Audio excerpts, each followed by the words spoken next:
اللہ علیہ وسلم کی حیات طیبہ کا ایک اہم ترین واقعہ وہ ہے جسے واقعہ معراج کہا جاتا ہے۔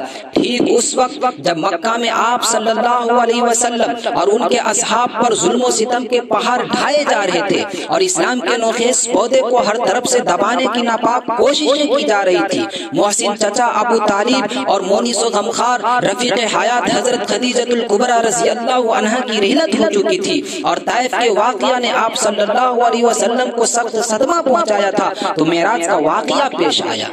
یہ گویا ٹوٹے ہوئے دل کا مداوا اور بہم لگنے والے زخم پر مرہم تھا۔ یہ اس بات کا اشارہ غیبی تھا کہ اسلام کو جس قدر پست کرنے اور دبانے کی کوشش کی جائے گی یہ اسی قدر سربلند ہوگا اور اونچا اٹھے گا۔ حضرات محترم، معراج کا واقعہ چونکہ ایک انوکھا اور معجزاتی واقعہ ہے اور ایک ایسا سفر نامہ ہے جس کا مسافر زمین سے آسمان اور آسمان سے بارگاہ ربانی تک کی کہانی ہے، اس لیے اس میں جو لطف اور لذت ہے وہ ظاہر ہے۔ حیات طیبہ کا کوئی واقعہ نہیں جو عبرت و موعظت کے پہلو سے خالی ہو، یہ ایسی کتاب زندگی ہے جس کا ورق روشن ہے اور جس کے حرف سے نور ہدایت پھوٹتا ہے۔ معراج کے اس واقعے میں بھی ہماری اور آپ کی روزمرہ کی زندگی کے لیے کتنے ہی سبق پنہاں ہیں۔ بہرکیف اللہ کے نبی صلی اللہ علیہ وسلم براق نامی سواری پر چڑھ کر بیت المقدس پہنچے اور سواری کو باندھ کر آگے بڑھتے ہیں۔ یہاں اس بات کو سمجھنا ہم لوگوں کے لیے بہت ہی اہم ہے، جو کہنا مناسب سمجھتا ہوں کہ جس سواری کو اللہ کے نبی صلی اللہ علیہ وسلم باندھ رہے ہیں وہ سواری کوئی معمولی سواری نہیں تھی بلکہ اللہ کی طرف سے بھیجی ہوئی سواری تھی۔ بظاہر اس کے بھاگنے اور راہ فرار اختیار کرنے کا کوئی اندیشہ ہی نہیں تھا، پھر بھی آپ صلی اللہ علیہ وسلم نے ضروری سمجھا کہ سواری باندھ دیا جائے۔ گویا یہ اس بات کا اشارہ ہے کہ دنیا میں اسباب و تدابیر کو اختیار کرنا توکل کے خلاف نہیں ہے۔ توکل یہ ہے کہ اللہ تعالی نے دنیا میں جن کام کو جن اسباب سے متعلق رکھا ہے ان اسباب کو اختیار کیا جائے۔ بیمار ہے تو علاج کرایا جائے، بے روزگار ہے تو کسب معاش کی تدبیر کرے، پھر نتیجہ کے معاملے میں اللہ پر بھروسہ کرے۔ یہ بھروسہ کرنے کا طریقہ کار جناب محمد رسول اللہ صلی اللہ علیہ وسلم نے اپنی امت کو سکھایا۔ اب اللہ کے نبی صلی اللہ علیہ وسلم مسجد کے اندر داخل ہوئے تو آپ نے تمام پیغمبروں کو وہاں موجود پایا۔ آپ کے آتے ہی صفیں بن گئی، انتظار تھا کہ کون امامت کے لیے آگے بڑھتا ہے۔ حضرت جبرائیل علیہ السلام نے آپ کو آگے بڑھایا اور آپ نے سب کو نماز پڑھائی۔ اس بات سے یہ سبق مل رہا ہے کہ مقتدی امام کا انتظار کرے۔ میں بہت ہی مختصر میں واقعے کو بیان کرتے ہوئے آگے نکل رہا ہوں ورنہ بات کچھ زیادہ ہی طویل ہو جائے گی۔ بہرکیف جب آپ صلی اللہ علیہ وسلم مسجد سے باہر تشریف لائے تو آپ کے سامنے پانی، شراب اور دودھ کا ایک پیالہ پیش کیا گیا۔ آپ نے دودھ کا پیالہ پسند کیا، جس پر جبرائیل علیہ السلام نے کہا کہ آپ نے دین فطرت کو اختیار کر لیا۔ اگر آپ شراب کا پیالہ لیتے تو آپ کی امت گمراہ ہو جاتی اور اگر آپ پانی کا پیالہ لیتے تو آپ کی امت غرق ہو جاتی۔ اس سے ظاہری طور پر یہ معلوم ہو رہا ہے کہ اسلام دین فطرت ہے۔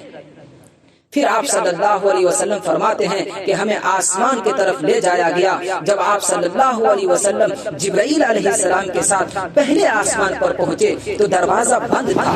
جبرائیل علیہ السلام نے دروازہ کھٹکھٹایا، فرشتوں نے دریافت کیا کون؟ جبرائیل علیہ السلام نے اپنا نام بتایا۔ پھر پوچھا گیا کہ آپ کے ساتھ کون ہے؟ جبرائیل علیہ السلام نے کہا محمد صلی اللہ علیہ وسلم ہیں۔ دریافت کیا گیا کیا انہیں بلایا گیا تھا؟ کہا گیا ہاں۔ پھر دروازہ کھلا۔ اب آپ صلی اللہ علیہ وسلم جبرائیل علیہ السلام کے ساتھ اندر داخل ہوئے۔ معلوم ہوا کہ جب آدمی کسی کے یہاں جائے تو پہلے داخل ہونے کی اجازت مانگے، بلا اجازت کسی کے گھر میں داخل ہونا جائز نہیں۔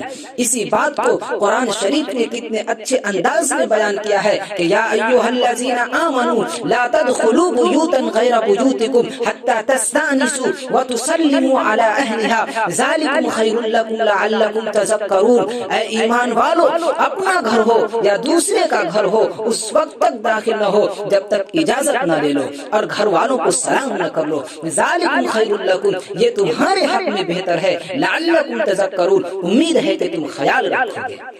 تو میں بتا رہا تھا کہ اللہ کے نبی صلی اللہ علیہ وسلم کے ساتھ اللہ کے نبی صلی اللہ علیہ وسلم جبرائیل علیہ السلام کے ساتھ اندر داخل ہوتے ہیں تو پہلے آسمان پر حضرت آدم علیہ السلام سے ملاقات ہوتی ہے.